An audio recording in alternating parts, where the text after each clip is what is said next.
Hi, I'm Mac. I'm a student studying aquatic ecosystem restoration at Utah State University, located in northern Utah. Most of my degree has focused on western rivers and, of course, the nearby Great Salt Lake. As part of my work at labs on campus, I've been able to explore some of the most amazing scenery of the American West. But in May 2025, I flew across the Pacific Ocean to study on a small island in the Great Barrier Reef of Australia. None of my previous experiences could have prepared me for the astonishing beauty and unparalleled biodiversity of coral reef ecosystems. At the island, we snorkeled multiple times a day.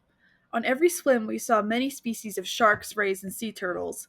Schools of fish larger than I had ever seen filled the open water, and even more revealed themselves as you dove down to look at corals on the seafloor. The reef was filled with so much life that sometimes it was truly difficult to comprehend that this environment was real. You're probably thinking, wow, what an amazing experience! And it was.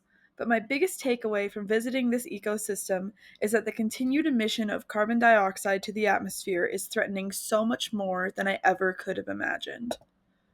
Here's the problem: carbon dioxide is really good at capturing and re emitting heat energy.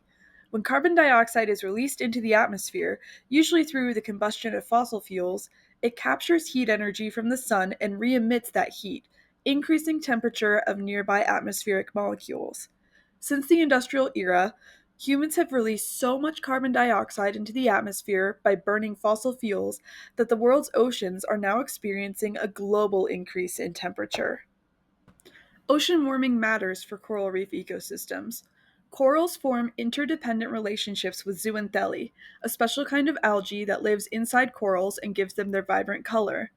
Zooxanthellae perform photosynthesis that provide coral with necessary energy, while coral skeletons provide zooxanthellae with shelter and protection. This relationship between coral and zooxanthellae is highly dependent on ocean temperature, which is why coral reefs only exist in certain areas of the world. When water temperatures become too high, corals expel their zooxanthellae, causing coral bleaching, and eventually, the coral can die because it no longer has enough energy to survive. The health of coral reefs is essential for the health of global oceans. 25% of all marine life, more than 1 million species, depend on coral reefs at some point during their life cycle for habitat, spawning, foraging, or shelter. Many of these species include commercially important fish that provide billions of people with essential food resources. Coral reefs have also been estimated to contribute up to $29.8 billion dollars annually to the global economy through fisheries, tourism, and coastal protection.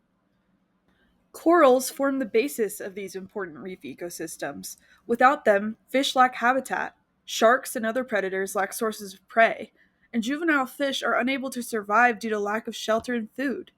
The entire ecosystem, on which so much depends, stands to be lost if coral reefs are unable to function due to increases in global temperatures.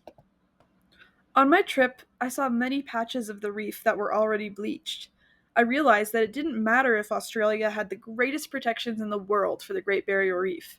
My actions as a consumer of energy provided by fossil fuels on the other side of the world has affected these vital marine ecosystems. The issue of coral bleaching and carbon dioxide release is a global issue, and we will lose a lot by ignoring the processes happening right now in our oceans. Globally, the largest contributors of fossil fuels to the atmosphere are cars and transportation, electricity produced by coal combustion, and industrial production. We, as global citizens, can make daily choices to reduce our dependence on processes that release carbon dioxide. As for me, I'll be riding my bike a whole lot more often. I'll shake up my wardrobe with trips to the thrift store instead of trips to the mall, and I'll talk to anyone who will listen about my experiences in the Great Barrier Reef and why it's so important to care about our world's coral ecosystems.